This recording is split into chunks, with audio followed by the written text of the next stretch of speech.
Boys and girls, when we bump into each other again, I'm going to shout out, "Hello, me darlings!" And I need all of you to shout, "Hello, Nora, we adore ya." Can you do that for me?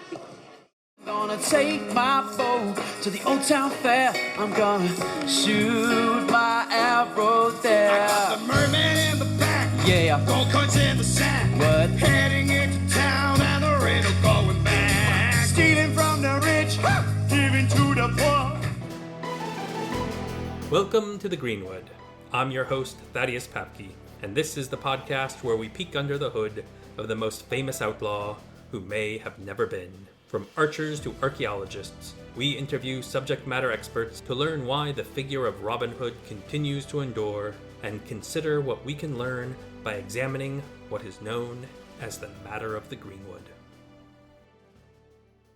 In merry England, in the time of old, when good King Henry II ruled the land, there lived within the green glades of Sherwood Forest, near Nottingham town, a famous outlaw whose name was Robin Hood.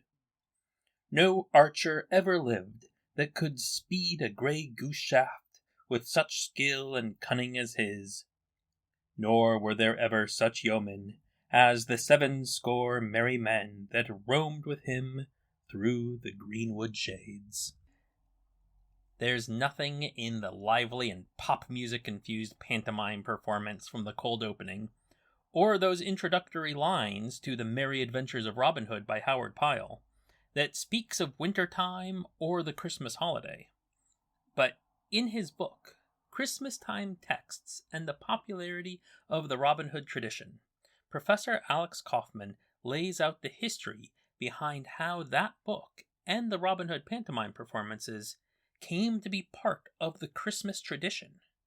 And, despite all of the color and greenery that can be found within them, they can be considered part of what he has deemed the Winterwood. Now, given that I named this podcast Into the Greenwood, because of how synonymous the figure of Robin Hood is with the notion of the Greenwood, a term that often gets used interchangeably with the forested depths of Sherwood or Barnesdale in Robin Hood adaptations, I knew that I had to talk to Dr. Kaufman about how Robin Hood exists in the Winterwood as well as the Greenwood. What follows is a great discussion about theater, books, films, and how sometimes stories about jovial outlaws living in a perpetual merry month of May might be just what we need when we are living through the cold, dark depths of the winter season ourselves.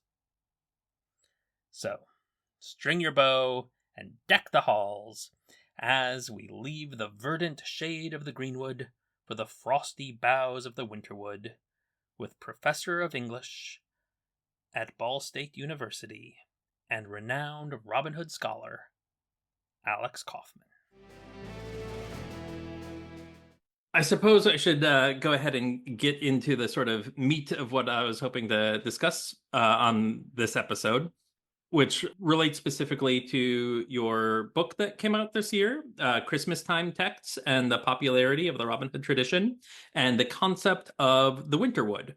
Yes. And when I heard you mention the idea of the Winterwood at the International Association for Robin Hood Studies conference, I mean, I immediately realized, I need to talk about that because the name of the podcast is Into the Greenwood.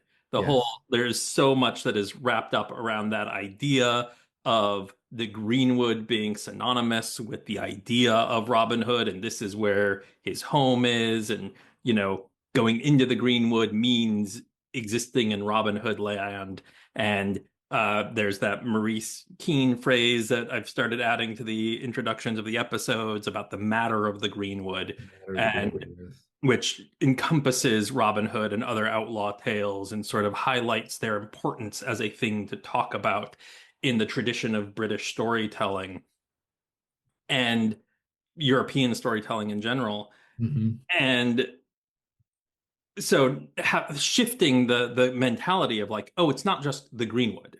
There is also a Winterwood, because of course there is. So I think what I would like first is for you to just kind of introduce yourself to the podcast audience, and then describe like how you hit upon using the term the Winterwood and what you mean by it. Sure. So my name's Alex Kaufman. I'm the Reed Deveran Distinguished Professor of Honors Humanities and Professor of English at Ball State University, where I've been since 2018. Before that, I was at Auburn University at Montgomery from 2006 to 2017. Before that, I was at Purdue University for graduate school from 1999 to 2006, where I really had the good fortune to study with some excellent medievalists, Anne Estelle, Sean Hughes, Dory Armstrong, who had just joined as I was sort of working my way through my PhD program, great Mallory scholar, and of course Thomas Olgren, Mm-hmm. just one of the most generous, nicest, intelligent people. So I sort of lucked out, heading to Purdue for graduate school. And it was Tom and a number of Tom's classes that I took, and working with him.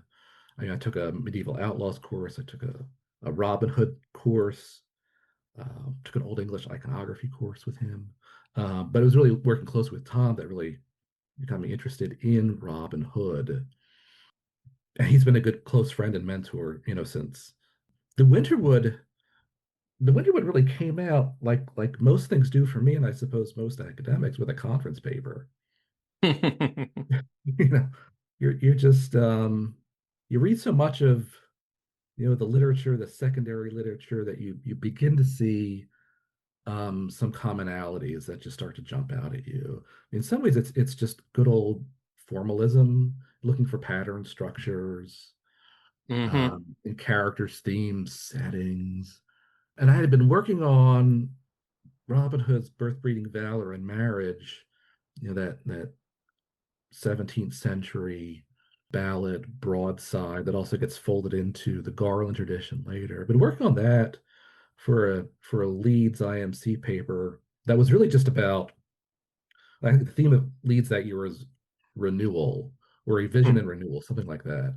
And I was really looking at Birth, Breeding, Valor, and Marriage as a revision to the Jest of Robin Hood, or a renewal of some of the ideas and themes of the Jest, but transformed into a different literary work, but still in some ways keeping some of the same themes and structures that the Jest had. Yeah, so for the sake of the audience, the Jest, of course, is one of the most famous early Robin Hood works that we have, which is the closest thing that kind of exists to like, this is a canonical, this is an early, Yes. Version of Robin Hood. That's a misleading sort of thing to really put one's hat on, but it's a very early and very long kind of poem that's been brought up many times and gets delved into for many things. The birth, breeding, valor, marriage of Robin Hood. That was a later. Was it a Garland ballad in the what was it, 17th century? 17th century. It didn't exist in the two earliest Garlands. The earliest editions of it are in broadside form. Broadside. Yeah, Samuel Pepys owned. There are two copies in Pepys's broadside collection, but it gets added to later Garlands. Okay. Also, like the English Archer, it's folded into the English Archer. It's another one of those origin stories of Robin Hood, right? Mm-hmm. So much like the Jest, it sort of tells sort of like the quasi life of Robin Hood, and it's also, and Birth, Breeding, Valor, and Marriage also sort of introduces rather this idea of Robin Hood as sort of like a gentrified noble person. He's linked to Guy of Warwick through his family. His uncle is Lord Gamwell in Gamwell's Hall, and the whole thing is set during Christmas. It opens with a big medievalized Christmas dinner. Little John is a squire in the house, and Robin Hood mistreats very him. very part of the gentrification of it all. Very part of this gentrification, yeah. So I was working with that poem, and I went back to it to try to revise it for an article, and I just kept kept just getting more hits on my eBay. This is honestly how some of this stuff starts. Because I started an eBay search on Robin Hood at Christmas, and I saved that search. Hmm. And all sorts of interesting things started to pop up. Yeah. And from there, I pulled together another conference paper for Leeds. And it was on Robin Hood at Christmas time and sort of I mean, honestly, it was one of those papers that like, look at these interesting things. And I wasn't sure what I was trying to say and what the commonalities were amongst these different Robin Hood Christmastime texts. Mhm. But the ones that I really looked at the earliest set were all about Robin Hood trying to teach, sort of moral didactic lessons to youths. And so I looked at Parks, Yeah. children's book. Yes, we will need to go into some detail about that book. Yeah. From there, I mean, I really started trying to formulate this idea of the Winterwood. And really it's a subset of the Greenwood. I mean, the Winterwood in some ways exists within the Greenwood. Yeah. It extends the Greenwood from late spring, early summer into the winter months. So on the one hand, it allows Robin Hood to exist year round. It underscores his ability to not only exist and survive in the spring and summer months, but with much more difficulty in the wintertime. So it Yeah, sort of because in the earlier stories, in the earlier poems, you get a lot of just springtime and summer imagery. You get, the green leaves on the tree. You get mention of the greenwood. You get the merry month of May. It's really, even in some of the poems that don't really feel like they have very pastoral naturalistic themes like Robin Hood and the Monk, it still starts with this, when the leaves were nice and green on the trees kind of language. Yeah. The Very scene is set for very, very Edenic in some ways, right? And for Robin Hood in the Greenwood, it's a safe space. Unlike it matches the green of his clothes. Matches the green of his clothes. He's able to hide. He's able to attack his enemies. He's able to hunt well. It's a safe space for him. Unlike in medieval romance, where the forest, but also in fairy tales too, in some cases, like the forest is this dark and dangerous place, right, where nasty things can happen. And so the Winterwood complicates things a bit, right? I mean, it's not necessarily this safe bower for Robin Hood. It's more challenging. There are dangers regarding just the sheer environment that he needs to survive in, and also the animals at times that he needs to fend off. So on the one hand, it sort of allows for writers to position Robin Hood now year round, but on the other hand, it creates some more conflict within the tradition. So on the one hand, the Winterwood, it has to do with the environment, the seasons, right? Yeah. But also, and not always, we have Christmas. Yes. Right. Yeah. Kind of the double sides of what that season means, but are interlinked, because part of what matters about Christmas stories is the contrast in which Christmas stands to that dark time of year. Exactly. It also serves in parallel with, but also contrasts in some ways with Pentecost, Whitsun, Easter, which we see in the late spring, early summer Robin Hood tradition, right? So we have these twin holidays, the two most important holidays of the Christian tradition, which are now represented in the Robin Hood tradition. And so the Winterwood also is a space for authors to explore some of these Christmastime themes, Christmastime values, which can be secular, because Christmas is in many ways a secular holiday for many, but it also can be very religious too. Yeah, that John Edgar Park book you mentioned is a very secular book. Very secular book, right? Yeah. The Winterwood also becomes a space for authors to, well, let's say, to place Robin Hood within the commercial space of Christmas. So Robin Hood now becomes even more so, and he always has been, a marketable character, right? Someone whose books, whose films sell, Yeah, right? this is a thing I've hit on again and again, is that basically as soon as there is some new form of media, there is a Robin Hood version of it because it's going to sell. Yes. Oh, the printing press has been invented and we can sell these broadsheets. We're going to make Robin Hood ballads that we sell to people. We've started printing novels. We're going to make a Robin Hood novel. We've started making board games. We're going to make a Robin Hood board game. We started making computer games. We started making movies, all like again and again and again. It keeps happening. Yep. So the very predictable Christmas season, unlike Easter, which moves around, I mean, it's the very predictable Christmas season, and it's coming earlier and earlier, of course, right? But Robin Hood really come the Victorian age, really becomes somebody who is associated with the Christmastime buying season, right? Gifts for youngsters, especially. The pantomime tradition, which is still ongoing, is something that is seasonal, planned.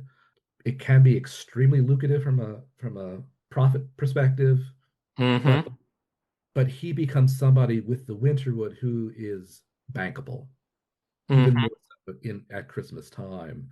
And so even those works that are Winterwood works, that as I classify them, in that they're, let's say, either set during the winter season or take place during the winter season, they don't necessarily have to have anything to do with Christmas, like the holiday of Christmas, right? But that they are sort of birthed into the world, such as many of these pantomimes are, or Howard Pyle's book from 1883. Yeah. These are products, works that are timed specifically to sell and to connect Robin Hood with this Christmas season. Yeah, so I was reading your book, the Christmastime Texts and the Popularity of the Robin Hood Tradition, and your section about the Howard Pyle's Merry Adventures of Robin Hood, which is a very important book to me. It's really the book it's the book that inspired this podcast. Yes. And I had no idea before reading your book that it was so much marketed as a Christmas product. And it is so much one of the books that is about Robin Hood as a springtime, summertime hero. Like his world is perpetually green and lush, and the little birds sing with all their might and main. Yes. And the illustrations emphasize that too. Yeah, the illustrations are lush and beautiful. Yes. And to make a funny, like, reverse parallel, thinking about that as a book in which everything is set in the lush greenery, but was marketed for Christmas audiences, made me think that it's an inverse Die Hard, which is that's interesting. set during Christmas, but was released as a blockbuster summer audience film. Summer blockbuster. It was a summer block because that's the audience it was aiming for. But the setting and the vibe they wanted to go for was the Christmas season, even though that's not when it was sold. So I never thought about Die Hard's. I love Die Hard, and I mean, I guess I'll say this. I mean, in some ways, it's a nice outlaw film too, right? Even if he's a lawman. Yeah, he is a lawman, but I think importantly, he's at odds with most of the other lawmen in the movie. Yes. I like to think that, getting these Robin Hood books at Christmas time, they bring some warmth, right, into the bleakness of winter by reading about summer, spring, the birds, the forest, the hunting, camaraderie, just the warmth of being together too. In Pyle's book, especially, but in a lot of the other, books that are mostly geared toward children, even the ones that are set during, let's say, the winter season, there's a good deal of camaraderie, warmth, togetherness that you're sort of feeding the fire and trying to combat that winter chill that exists Mm-hmm. in England, Great Britain, not Australia during that time, right? But I'm thinking too of Pyle. Pyle. He was working in Chadsford, Pennsylvania, outside Philadelphia, Mm-hmm. right near. I mean, I grew up in Philadelphia, so I know those winters well.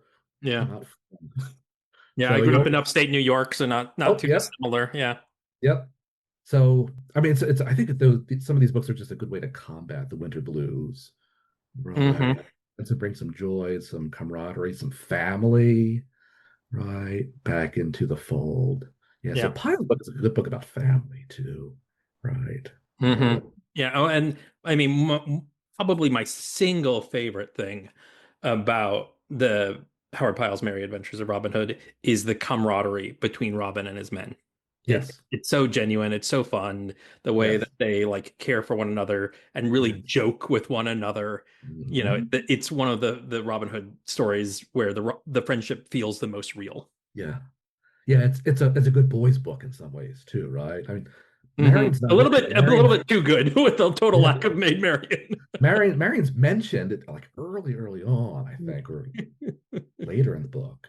But yeah, it's just boys, right? Being boys, right? In Hmm. the Greenwood, Howard Pyle's own vision of it. Yeah, yeah. And so, I mean, some argue. I think Thomas Hahn argues that's the most canonical Robin Hood book that exists I because mean, it's never gone out of print, yeah, and it still holds. it still holds. It's never gone out of print. A lot of people could find it, very quaint, Mhm. in a lot of ways, but it Yeah. has a sincerity and Yes. it has, if not deep characterization, like realized characterization. Like I have a sense for who the characters are and why they're doing the things they're doing, and it, remains fun. It's Yeah. one I of mean, the books you can really it's go great to. it's great American realism. The characters are authentic. Hmm. It and you really get a sense that he knows these characters quite well. I haven't done any research on sort of Pyle's own research into the book, but I'm always kind of curious about sources and sort of the sources that Pyle used. So that's something that I need to dig a bit more deeply into. Yeah, I mean, clearly he was delving, deeply into like the child ballads and the The like, child ballads, yeah, the Garlands, yeah. but beyond that, it is kind of hard to say. Hmm. So you mentioned pantomimes though as a very similar part of this kind of festive, fun Robin Hood and Christmas time thing. And as a American, I was confused moving to the UK and starting to hear about all these pantomimes being performed, and as somebody who did theater in the US, I like pantomime to me was doing miming, this kind of silent acting. Yep. And so the first time I started hearing about people like taking their families to pantomimes and this being a popular thing, I was legitimately confused. But I'm coming to have some understanding of what they are or what they have kind of become, Right. at least. So would you kind of fill in the audience a little bit on the pantomime tradition, because the history of it is actually really fascinating with the kind of combining of the mummers plays and the harlequinade and all of that.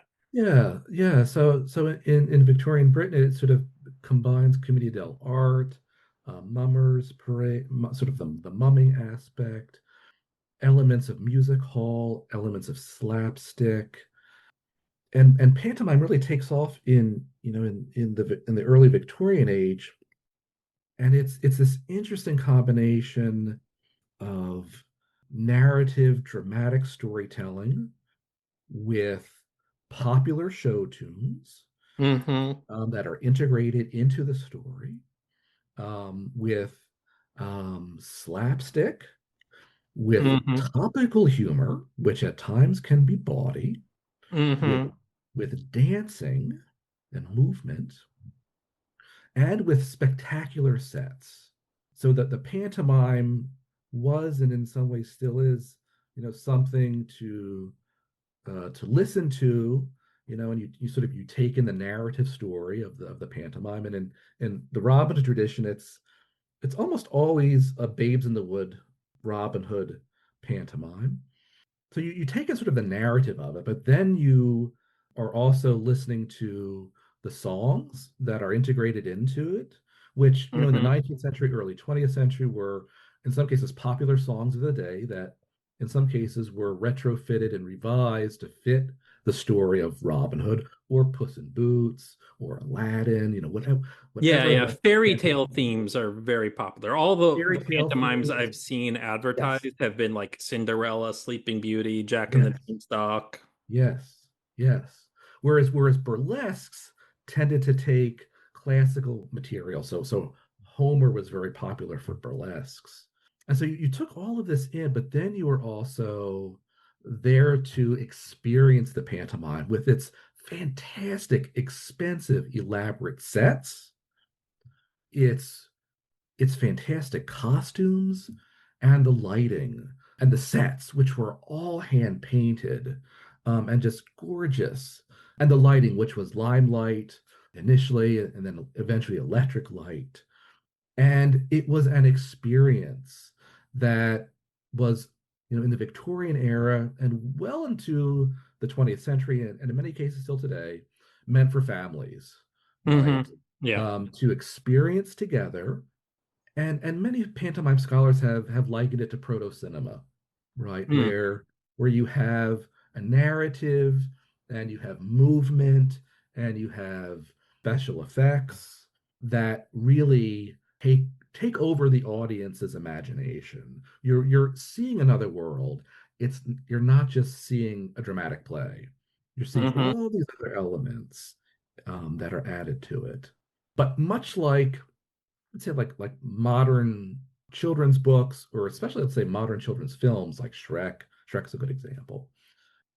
They're written for children, but there's also sort of like a subtext Yeah. for the adults in the room, right? Little body subtext with Little body a male subtext. cross-dressing as the dame who might be Yeah. trying to get something on the side. So we always have the Dane, right, who is a man dressed in women's clothing. We always have the principal boy. So Robin Hood is almost always played by a principal boy, which is always a young woman, very athletic, who can sing and dance, and it's like Julie Andrews, right, and like Peter Pan, right, Mm-hmm. Mm-hmm. like work on the wires, right. So it's a fully fledged family entertainment that's also very political too, especially in the Victorian era, especially, well into the early 20th century, that within the pantomime, within this very simple narrative almost always for Robin Hood, there are allusions to local and national and international politics. So it's always very topical. Mm-hmm. There are, in some cases, allusions to the theater tradition, or the sort of the theater district. Um, there are sometimes allusions to and references to other pantomime authors or other songwriters, whose songs are being integrated into the pantomime. So it's this very, very fascinating, in some cases very complex text that you would experience. And they could be long too, 3 hours, right, Mm-hmm. for pantomime Which with an is intermission. surprising for like a family thing. Exactly, exactly. And it would sometimes end in a harlequinade or a transformation of man at the end. In some cases, there would be patriotic numbers, right? Mm-hmm. Um, Played, and in some cases integrated into the story. So thinking of Britain as a colonial superpower, but also during the war years, especially the First World War, there were some pantomimes in Australia and New Zealand, who did integrate, topical international material. Yeah. I mean, it was really interesting reading that section of the book and how the, especially kind of through the integration of like popular songs in the early 20th century, this often led to basically incorporating minstrel acts and a lot of really offensive racial stereotypes and songs into Robin Hood pantomimes and other pantomimes Yes. because it was part of the topical popular entertainment of the Yes. time. Yeah, I mean, it's one of the things that, unfortunately, that was sort of imported from the American tradition, right? The minstrel act, the minstrelsy Mhm. was imported from America into the British pantomime tradition. Yeah, people often Um, underestimate how wildly popular minstrelsy was yes, in the US. You know, yes, this is white men in blackface yes, singing songs, and this was for, I don't know, like a couple decades or something, the most popular form of entertainment in the US. yes, yes. And so we do see that in the pantomime tradition. The more recent pantomimes for Robin Hood, and this goes for other pantomimes too, like Cinderella or Snow White. There's a very clear set of pantomimes that are adult only pantomimes, right? Hmm. That are not for children in the UK. And then there are those family friendly pantomimes that are very topical, that bring in, popular songs, popular allusions to culture of the day. They seem to have dialed back a bit on the commentary on politics, but they're just as fun and energetic as the pantomimes of old. And my understanding is that they're very interactive, a little bit like going to see Rocky Horror Picture Rocky Horror Picture Show, Show. but Yep, with families, because there's exactly. very like stock and set call and response kind of element. Yes. I'm actually writing a show, working on a show for work, a science show at the science center where I work at, called Fairy Tale SOS. It's going to be for the holidays and for families, and so it's kind of we're going for this little bit of pantomime meets science show vibe. And so which is a little bit challenging for me not having seen a pantomime. Um, but I've been told that like, oh, you need to include a "he's right behind you" joke, and then you're set. You know, it's like for the audience to shout out. Yes. Yeah. I mean, they were always a bit interactive from what I've read, but in the last like 20 years, we've sort of expected to have that buy-in, that interactive quality with the pantomime tradition. Yeah, Rocky Horror Picture Show is a good sort of a good parallel. Yeah, for Hmm. sure. Yeah, which is right around the corner for us here. It's also slight, just as a funny related coincidence. The last science show I wrote for the center was about time travel. So I, of course, Huh. included we're doing the time warp joke in there too. Let's do the time warp again. Yeah. Exactly. But pantomime is ongoing, right? And it's Oh it's yeah. it's one way to keep the Winterwood connection. And as you Um, said about like profitability, it's big business, you know? it's huge business. Yeah, Yeah. it's huge.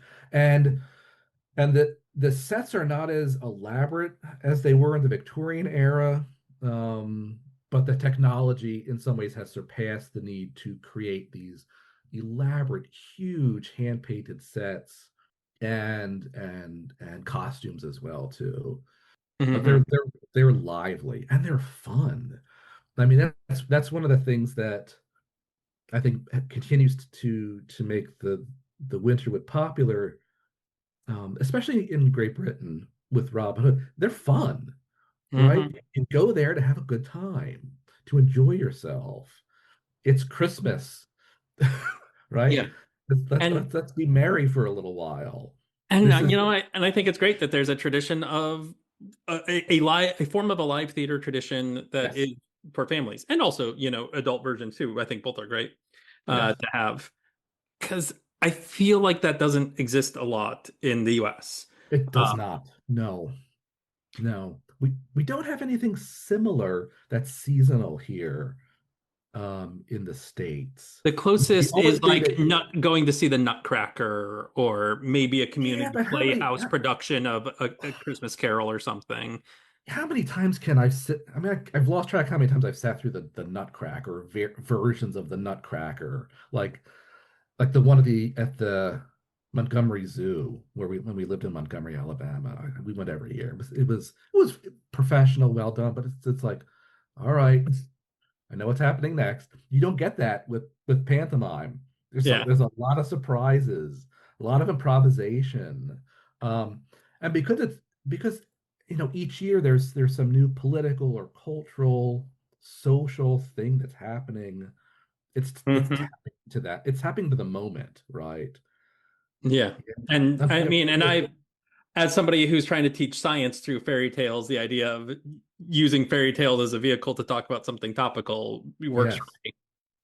So, I mean, sort of side topic, and I don't know if they have anything online about this, but the Mutter Museum in Philadelphia, they had, when we were there last a few years ago, an exhibit on fairy tales and poison, or Hmm. fairy tales and biology. Oh, Uh, interesting.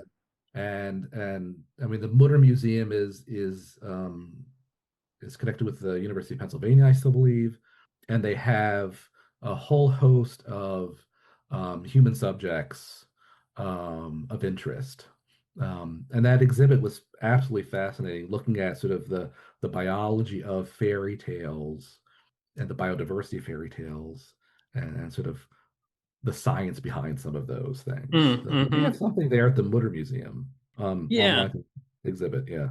The American Museum of Natural History developed a couple of traveling exhibits kind of following Yeah. some of those themes that I had an opportunity to work with before. Those were really interesting, super fun, and very up my alley. Nice. So yeah, I mean, like this all tracks, and like it's one of those things where, oh yeah, of course, even though Robin Hood's this figure we associate with the Greenwood, he's very commercializable for Christmas time. It fits, it works. I've seen lots of photos of people showing off their Robin Hood costumes or toy bows that they got for Christmas. Uh, Yes. you Sweaters. There are some bad sweaters out there now. know. Robin Hood themed wintertime bad sweaters, Christmas time bad sweaters. Yeah. Yeah, yeah. I did an episode last year for the 50th anniversary, or the 50th episode of the podcast. There was a lot about the sort of resonances that exist between Robin Hood and kind of both Robin Hood and St. Nicholas, and Robin Hood and Santa Claus, because one can, mash those two together, or one can distinguish them, but kind of either way, one can find resonances with Robin Hood. And anybody listening to this episode who hasn't checked that one out, please do. And so I do think it's also, while there aren't a lot of stories that really directly put Robin Hood in the winter landscape, or put him Mhm. having those Christmas experiences. I mean, there was the one ballad we were talking about earlier, but it comes up just sort of less frequently than one might expect. Right. Because it does feel like it should be right there. But every now and then it does come up. And one of the more direct examples, although, obviously super, super obscure now, is that John Edgar Park book that we mentioned earlier, and you cover very extensively in your book, The Merry Adventures of Robin Hood and Santa Claus, that came out in 1922. Yes. Which I got a copy of last year. I read it Yeah. for some Patreon backers, and I was not prepared for how utterly Mhm. insane that book is. It's bonkers. It's a bonkers book. And I mentioned earlier, my leads talked about Robin Hood at Christmas time, and that was one of the books that I briefly touched upon in that first conference paper. I knew at the time, I knew nothing about Park other than, he was a minister, and then a later college president at Wheaton College. Hmm. But it's one of those books that is just a delight to read, Mm-hmm. and it's Mm-hmm. so well written, and it works. And Park was very good at this. I read a few of his other works, that some of which are Christmas themed, some of which are just moralizing, but not in a saccharine kind of way. He's very good at writing for the young and the old simultaneously. Mm-hmm. And he's someone who really believed in the power of literature, the Yeah. power of stories, to bring people together, especially families, and the power of literature to create a sense of love. He's a minister, but to create a sense of love Mm-hmm. between people. Well, yeah, but as we mentioned, it's a very secular story, almost It's a kind of very secular surprisingly story. so, Yeah, especially coming from a minister. Yeah. yeah, and to create action, I think too. He was very socially minded, and we see that in the Merry Adventures of Robin Hood and Santa Claus. He's very socially minded. He's very aware that America at the time, there was great inequality. There was xenophobia that was taking place in America, Mm-hmm. and he's living outside of Boston, in Newton, where he was minister, and then in Wheaton, at Wheaton College, right outside of Boston. So he's very good at addressing these problems, which are really Robin Hood problems. Mm-hmm. I Yeah. mean, Robin Hood, he he really hates people who are unfair toward others. Mm-hmm. He really hates people who cheat, who are not truthful, who are greedy. I love the phrase Robin Hood problems, Yeah, and this is encapsulating a lot of things. That's a really I like that. Yeah, yeah. and And like so yeah, the dishonesty, the unfairness. Yeah, the these unfairness, yeah, corruption. yeah. I mean, Robin Hood, he's more or less okay with whoever the king is, the monarch is. I mean, unless it's John who's king, but right, it's those lower level bureaucrats, the judges, the law, the Right. Well, and the merchant. problem with them is because of corruption and unfairness and dishonesty. Exactly. Yeah. Yeah. Yeah, So this is the point that Will Hoff has made on the podcast before, because it's yeah. not specifically that the early Robin Hood is a revolutionary. Nope. It's that the early Robin Hood is looking at people who aren't holding up their end of the social contract. Exactly. And and Robin Hood, the early Robin Hood, and in some cases the gentrified Robin Hood, he's very comfortable existing within the structure that exists, right? Either as a yeoman, right, or as some gentrified noble or quasi-noble. Hmm. As long as he gets his lands back, Yeah. everything's hunky-dory, right? Right. I mean, as long as the baddies are punished for being baddies, he's perfectly fine, to live under the reign of Richard the First. Yep. But Park's book is something else completely. Yes, it does not take place during the reign of Richard the First. No, it doesn't. It's contemporary, 1922, right? Yeah, it exists in its own story world. It takes Yes, basically the idea that if Santa Claus is this timeless figure who, lives when you are living, in that case 1922, so is Robin Hood. yes. They exist in the He same still dresses period. as a forester and carries a bow and arrow, but as Santa Claus says, oh, he's the only one who does that these days. That's right. Because if he didn't, he wouldn't be Robin Hood, and his outlaws wouldn't be his fellow forester outlaws either. Yeah. And what I think is even more brilliant, though, is that it's not just turning Robin Hood into this quasi mythic figure who is eternal. It's also doing the same with the Sheriff of Nottingham, because Yes. the sheriff is also the antagonist in this story. Because Who? if Robin Hood is always existing, so are corrupt, greedy people, Yes. which is And what the sheriff embodies. Yeah.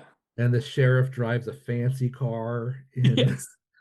and has the most awful daughter who is spoiled, Angelina Millicent, I believe is her name. Yes. Very. Was it Veruca Salt or whoever the Willy Wonka character Yes, is? It's that's that. a great comparison. I mean, she's Yeah. just like Veruca Salt. She's spoiled. She gets whatever she wants. She stomps her feet. and she's unaware, and this is what's so important. Like, she's unaware of the less fortunate, right? So she has Mhm. all of these stuffed animals, too many stuffed animals, including a teddy bear. Um, A and giant, a giant Robin Hood sized teddy bear. a giant Robin Hood sized teddy bear. And in Park's ingenuity, and I still am not quite sure what exactly is happening in this story. Either Robin Hood goes inside the teddy bear and becomes the teddy bear, like he wiggles his way into the teddy bear, Like or he he's somehow like he's wearing it as a transforms. costume somehow. Yeah, yeah, or he transforms into the teddy bear and it becomes alive with Robin Hood's personality, and he marches all of the sheriff's daughter's stuffed animals, toys outside of her her room, outside of this enormous house that the sheriff of Nottingham lives, and Mm-hmm. and gives the toys to the less fortunate who are living in tenement houses at the Mm-hmm. time. And it's Um, also expressed as a form of fairness for the toys themselves, yes, because the toys were overcrowded. experiencing overcrowding. Yes, there's overcrowding, and there is, and Robin Hood, as this teddy bear, sort of cites like a zoning act, that there's overcrowding, and you're going against this law that's on the books that you can't have so many toys in such Which an is enclosed great space. for this being the house of the sheriff. Yes, yes, but it's a, when I came across that book, and I'm sure as you've read too, it's like neo-medieval before neo-medieval too. It's Mm-hmm. this weird mashup Yeah, of of the neo-medieval, but without trying to put on the medieval trappings. exactly, exactly. It's this interesting mashup of the medieval read through the present moment of 1922 that is not at all romanticized whatsoever. So it's and it has this interesting use of technology in it as well that we see in certain neo-medieval works of Robin Hood, especially. I mean, he's driving an automobile. There are Yeah. telephones Yeah, in it. this is a In book it. that involves a high-speed automobile chase Yes, between Robin Hood and the Sheriff of Nottingham, while Robin Hood is dressed as a giant teddy bear, yes, while living toys are throwing themselves into the street to block the Sheriff of yeah. Nottingham's car. It's And bonkers is the unfortunately, word. Bonkers is the word. it's all but forgotten. It was published only in the States, wasn't published in the UK, and it quickly went out of print. Park was somebody who wrote continuously up until his death. Again, sort of these stories of sort of how to treat your fellow human being, right? Mm-hmm. Um, in some ways, they were sort of like present day allegories of do better, do best. But he was someone who was so well read, that his stories are so well written, and and they're funny too. I mean, he's somebody who obviously had a wicked sense of humor, and that shows in a lot of his works. But it's one to search out: The Merry Adventures of Robin Hood and Santa Claus. Yeah. Yeah, yeah. And it really caught me off guard, Mhm. because the cover of the book has got Santa Claus in his sleigh being pulled by two of the reindeer, and one of Yep. the reindeer is looking at this arrow that's embedded in the snow. And then on the back cover, there's this wraparound image. You see Robin and two of his Yep. outlaws, and they're wearing their Lincoln green. Yes. So I was envisioning more of a what we would more traditionally think of as neo-medieval, with like this is medieval trappings. There's some kind of Santa Claus existing in Robin Hood story world, but no, Yeah. it ended up more like Robin Hood being drawn into Santa Claus's story world, Yes. with the Sheriff of Nottingham coming by in his car and the very modern presence and tenement concerns Yeah. and all of these things. Yeah.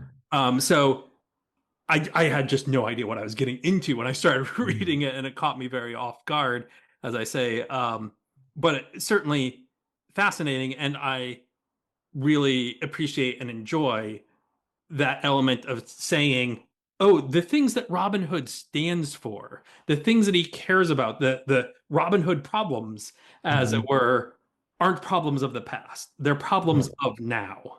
They're problems at the present moment, right? Which is something that Stephen Knight, really discusses well in his books and in his articles, and that he's a man for all seasons, true, but he's almost always the man of the present moment, and he's almost always universally engaging with some of the social ills of that of the time in which he's born out of, right? Whether the story Yeah, is being set in the past or being set in the yeah, present day. yeah. So yeah, Park's book. I mean, you mentioned the time warp. The first time I read it, I thought, well, did he somehow like enter into a time warp? Did he get into a TARDIS or something? Or I don't know what. How is this happening? But it all seems so normal as you're reading it, even though it's frankly rather strange and but delightful. And I'm just thinking, if I were, let's say, 8 years old or 10 years old at that time, the early 20s, reading something like this, especially, if we're thinking about the context of the Robin Hood tradition and Robin Hood stage plays and Robin Hood film, uh, hmm Yeah, it's yeah. right. It's still hitting that zeitgeist, right, of Robin Hood. Yeah, Uh, as it came out the exact same year as the Douglas Fairbanks Douglas Robin Fairbanks. Hood, which Yep. was an enormous hit. Hmm. First film to have a gala Hollywood premiere. Hmm. One of the first really major blockbusters to exist. Major blockbuster, Same, major and same an year. expensive film too, with massive sets. hmm Yes. Yeah. A spectacle, much like the pantomime, right? I mean, in some ways, a spectacle of a film, that Fairbanks film. Yeah. hmm Very much. So speaking of films and Ooh. this idea of the Winterwood, Yes. just last month I reviewed the 1991 Robin Hood film starring Patrick Bergin and Uma Thurman.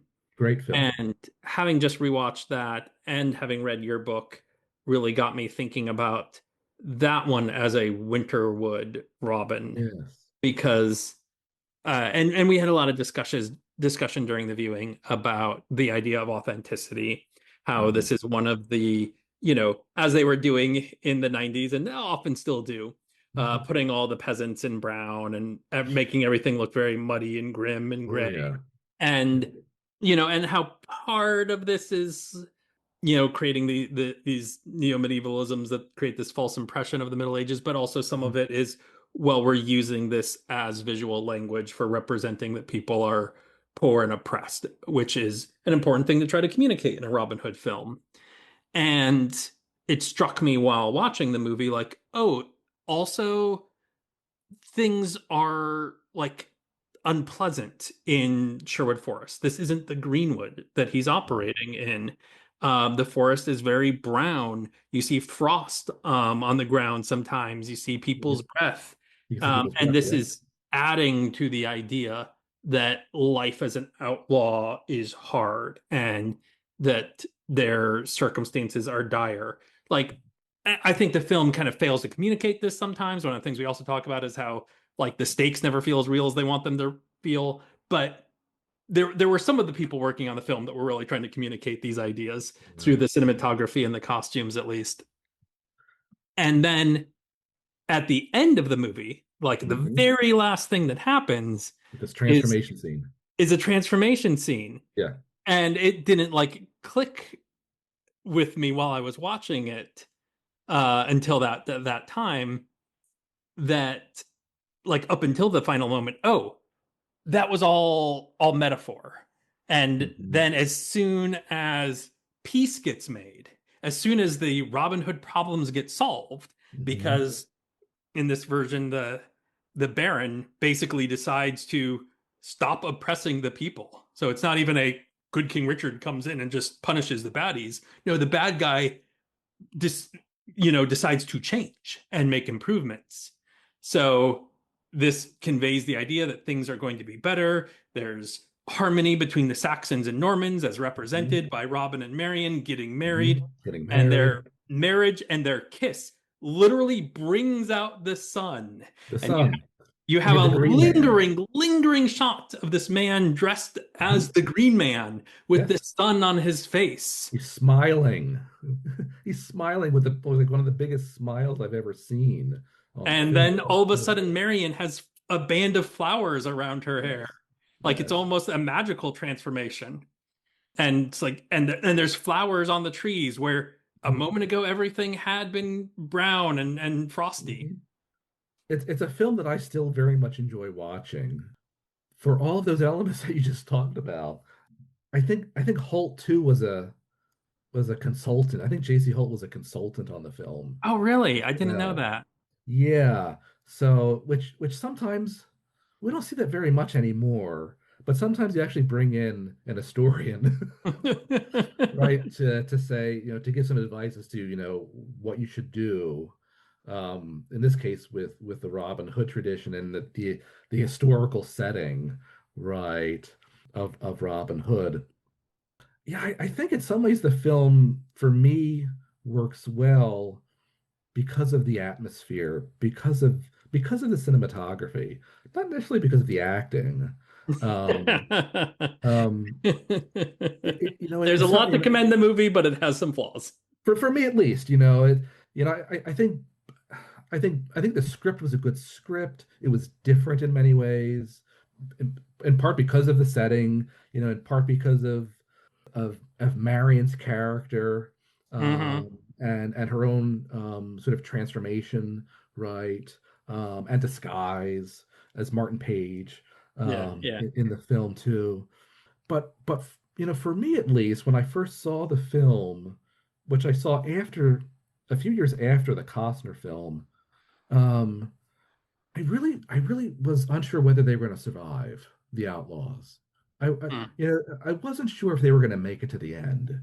I had already seen Robin and Marion, the Sean Connery Yeah, yeah, that Connery certainly kind film, of changes the expectations one might changes have. the expectations completely about what someone could do with a Robin Hood tradition. And I was aware too that Robin Hood dies in Death of Robin Hood and the Yeah, yeah, Jest of going all the way Robin back to Hood. the jest that we Yeah, mentioned earlier in this call, one of the early Robin Hood story yeah, we yeah, have he includes his dies death. there. Yeah. And so as I was watching this for the first time, I was like, oh, this is gritty. I mean, I don't know if they're going to make it through this one.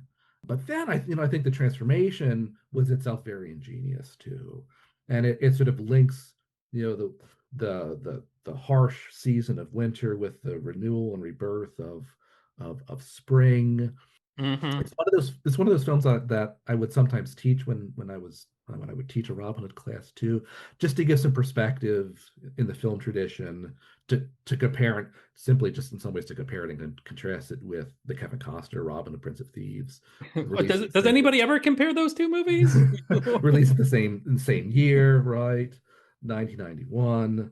But the last few times I've watched the 91 Robin Hood with Patrick Bergin, Uma Thurman, I'm always now thinking, like, what's going to come next? There's certainly another winter that's going to come, right? I Hmm. mean, is this just a temporary reprise? This springtime I mean, marriage? it Um, kind of has to be with you're just kind of assuming that the Baron is going to abide by his word and that no other issues are going to crop up. yeah, the Baron de Guerre, he's a trustworthy fellow. Yeah, Yeah. he turns on a dime. Thinking about it in the context of like the Winterwood, thinking about, oh, this is a Robin Hood, and perhaps not the only time because you do get this in a couple other films and things like Wolf's Head, where you can Mhm. have a heroic Robin Hood who is still, we're trying to convey that being an outlaw is hard, and one of the easiest ways to do that is by having him exist in a wintry environment rather than a lush green summer environment. And so it turns the times in which he is the outlaw hero Robin Hood into a figure that exists in the winter. And then it's when Mhm. he's not being an outlaw anymore that it gets to be summer because now things can be bountiful and green and pleasant. But the acts of outlawry get tied to winterness. Yeah. Yeah, I mean that's a good way to look at it, especially too. Yeah. And let's face it, it's hard to live in the wintertime if you're an outlaw, or even if you're not an outlaw. Mm-hmm. If we're bringing this into the present moment, if you're unhoused and it is Yeah. winter, um, it is it is an unkind experience in the States right now. Mm-hmm. Um, Yeah. so Here in the UK, the UK, all yeah, sorts of places. Yeah. yeah. So in the 91 film, and they're living in caves, and they're trying to subsist in caves. Mm-hmm. Um, and so we could perhaps draw these modern parallels to the present moment in the States, in the UK, and elsewhere, where existence is very hard, and you're relying on the common good of your fellow human being, and you hope it's there during Christmas time, but it is Yeah. not necessarily guaranteed. And in fact, there might be like this interesting reversal that takes place where some people are even more unkind during Christmas, or they're more caring about their own needs. Where greed and consumerism overtakes a person. I think this leads to a comparison with the Prince of Thieves film, because it is, I think, notable now that you bring this up, that how Christmas represents the time of, you're going to look for comfort, you're going to look, hope that people are feeling charitable, or that it's supposed to be at least the spirit that infuses us. And in Prince of Thieves, when Robin Hood is at the height of his heroic actions and helping the poor, one of the sheriff's responses is to call off Christmas. Yeah, cancel Christmas. Cancel the kitchen scraps for lepers and orphans. No more merciful beheadings. And call off Christmas. Yeah. And so I think that is a really strong way of associating Robin Hood represents Christmas, because Yes. and that's who the sheriff really wants to cancel, is Robin Hood. He can't. Yes. So he's canceling Yes. Christmas because that's the closest thing that he has control Yeah. over. Yeah, and again, this gets in some ways to this idea that he steals from the rich and gives to the poor, which we see in Park's children's book too, right? Mm-hmm. Which is in some ways this redistribution of wealth, which we don't see in the early tradition at all, to those who are less fortunate. But it's something that is part and parcel to the Winterwood in those works that we do have Christmas elements in them. He is caring for other people. Marion is too in these Winterwood tales, Yeah. particularly the tales that are aimed at a children's audience. They're looking out for those who are in need, in despair, who are poor, who are starving, who are lost in some cases. Yeah, to kind of bring that back, you mentioned the Babes in the Wood element, and Yeah, that got covered in your book as well. And so that's kind of this idea that you have these young children, sometimes played by adults, but usually meant to be very young exactly. children who are abandoned in the woods and left to die. Very kind Yeah. of Hansel and Gretel situation. And in some stories, they do, In some, they yes, starve or freeze to death in the woods. But then yes, there's this incorporation with Robin and Marian, where basically like you get Hansel and Gretel, but instead of finding the witch's cottage, they are found by Robin and Marian. yes. Yeah, and they in some cases become the surrogate parents of these two babes, who are brother and sister, whose parents have both passed away, and they're left in charge of their uncle. Some of the Babes in the Wood pantomimes, the uncle is the sheriff. In some other instances, he's simply a governor. Um, Mm-hmm. but the uncle wants to kill the babes to inherit their wealth. And so he hires thieves. Sometimes he hires demons, like lesser demons in these pantomimes, to kill them off. But in the Babes in the Wood tradition, the Robin Hood pantomime of it, the babes never die.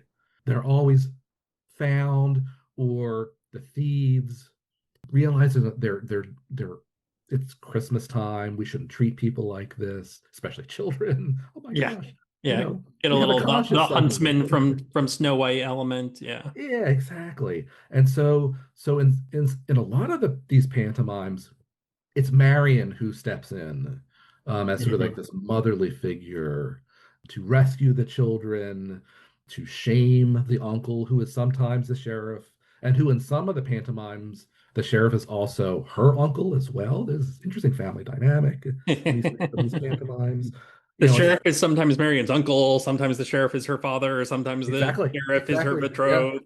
yeah, We're going to do all the different combinations. all the combinations. Yeah, but Robin and Marion, especially Marion, is there to bring unity to the children, and consequently to bring a sense of comfort to those who are watching the pantomime or reading similar stories that exist like in the Playbox annuals that parallel these stories very similar in terms of like narrative and plot with two children who are lost in the woods, or two children who get into danger, and Robin and or Marion help them out and rescue them, and in some cases become their surrogate parents. Yeah, these pantomimes, especially the pantomimes where children are in danger, or these playbox annuals which depict children in danger. I mean, I think it's telling kids, hey, be careful. The world out there is dangerous. I mean, Hmm. there are entities that are out there that are not all benign, It right? reminds me very much of growing up in the 80s and the stranger danger messages we Danger, would. danger. Oh yeah, goodness. And they may be members of your family, right? They didn't Um, emphasize that as much as they perhaps should have, given. I mean, my family is fine, thankfully, but yeah, unfortunately, lots of yeah. people, it's not the case. But no, it's not the case, right? Yeah, yeah. So, I mean, they're didactic, right? A lot of these pantomimes, especially the Babes in the Wood pantomimes that I've been reading. Um, and I have to say, they're better than many people give them credit for. While they are in some ways predictable, Hmm. each of these pantomimes is unique, right? Because they're all written for that particular season. They all in some cases feature very different songs that are incorporated purposely so. And I think they're really worthy of maybe rediscovery, these pantomimes, Yeah, especially the ones from the 19th century. yeah. At least some of the ones that weren't delving into the minstrelly, having Right. the pickaninnies and the things like that. Yes, yes, yes, yes. Yeah, well, thank you so much for joining me, Alex. Thank you for having I want me. to be respectful of your time. We've been chatting for well over an hour now. Oh, how about that? Look at that. Yeah, I mean, It's been a pleasure. what are the odds that we could just chat Robin Hood things for a while? Yeah, when we get together, us Robin Hood folk, we just enjoy the conversation Yeah. um, about the English outlaw. Yeah, who's a lot of fun. Well, I've enjoyed our time together. Thank you so much for having me. Yeah, it's been an absolute pleasure. I'd love to chat again sometime about Robin Hood, maybe after the new series and we've had a chance to watch it. That sounds great. Love to do that. Thanks Yeah. so much for having me. My thanks again to Professor Alex Kaufman for helping me to explore the Winterwood. There was a selection of our conversation where we discussed his talk at the 15th Biennial International Association for Robin Hood Studies, and got a little sidetracked in our discussion about portrayals that feature a less than heroic Robin Hood, a topic that will undoubtedly become quite germane in 2026 with the release of the A24 film The Death of Robin Hood, starring Hugh Jackman. That bit of extra discussion will be available for Merry Bandits and Notorious Outlaws at patreon.com/intogreenwood. Now that I've had this conversation with Professor Kaufman about the notion of the Winterwood and read his book, Christmastime Texts and the Popularity of the Robin Hood Tradition, the phenomenon known as confirmation bias has kicked in, and I see evidence all over the place for Robin Hood as a Christmastime figure. The Hooded Man role-playing game from Osprey Publishing that I highlighted with author Graham Rose on episode 61 was released earlier this December, in time for the holidays, and comes along with a Yuletide sample adventure posted online to go along with its release. Author Stephen A. McKay, who joined us way back on episode 4 to discuss his Forest Lord series, and who returned more recently to help us review the Robin of Sherwood series, has written a short story or novella featuring characters like Little John, Friar Tuck, and Will Scarlet, especially for the holiday season every year for the past decade. The first one of these novellas was Friar Tuck and the Christmas Devil, published in 2015. And in 2025, he collaborated with author Matthew Harvey for a new Winterwood tale entitled Swords in the Snow. I've also found multiple cities across the UK where lavish-looking Robin Hood-themed pantos are being presented in grand performance halls to hundreds and hundreds of families. Probably some of them happening at the very moment that I'm recording this. Have you cheered for the heroes and booed at the baddies at a panto? Have you ever gotten or given a Robin Hood-related gift for Christmas? If so, then please reach out to tell us all about it. You can find us on social media where we use the handle Into Greenwood on Blue Sky, Instagram, Facebook, and Threads. Or you can email us directly using intogreenwood@gmail.com. If you're feeling so moved by the holiday spirit and would be willing to help us keep this podcast going, then please consider going to patreon.com/intogreenwood, where you can contribute as little as $1 per month to help keep us going.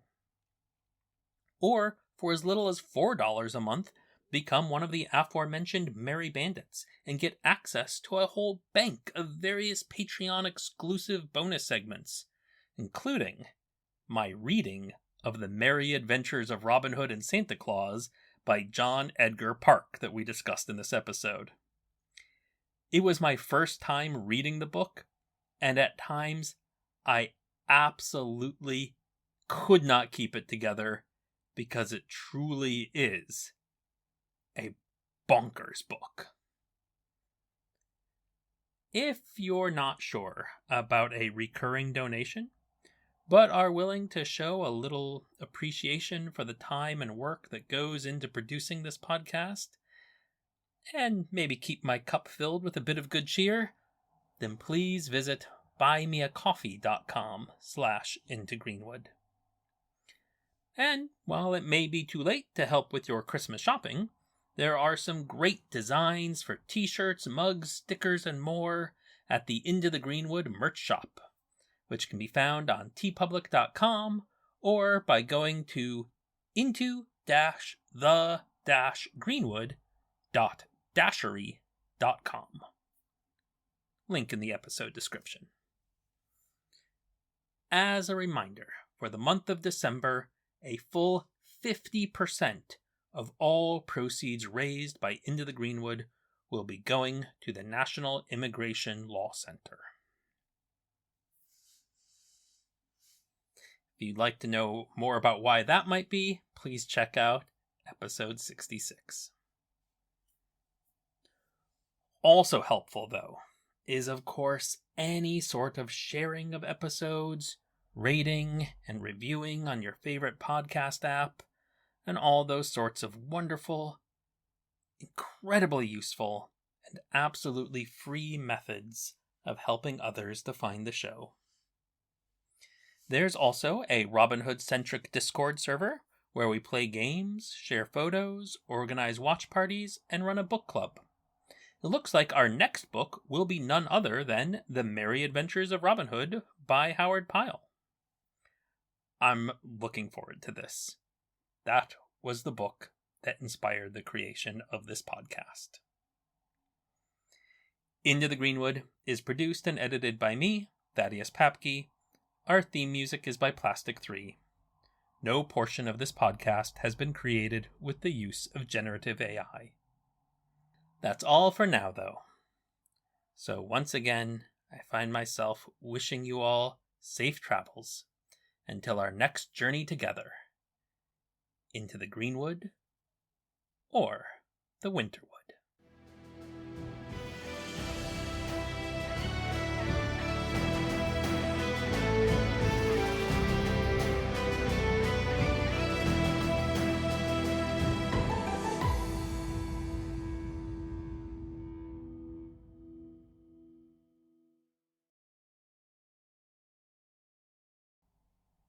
Now, where is Robin Hood?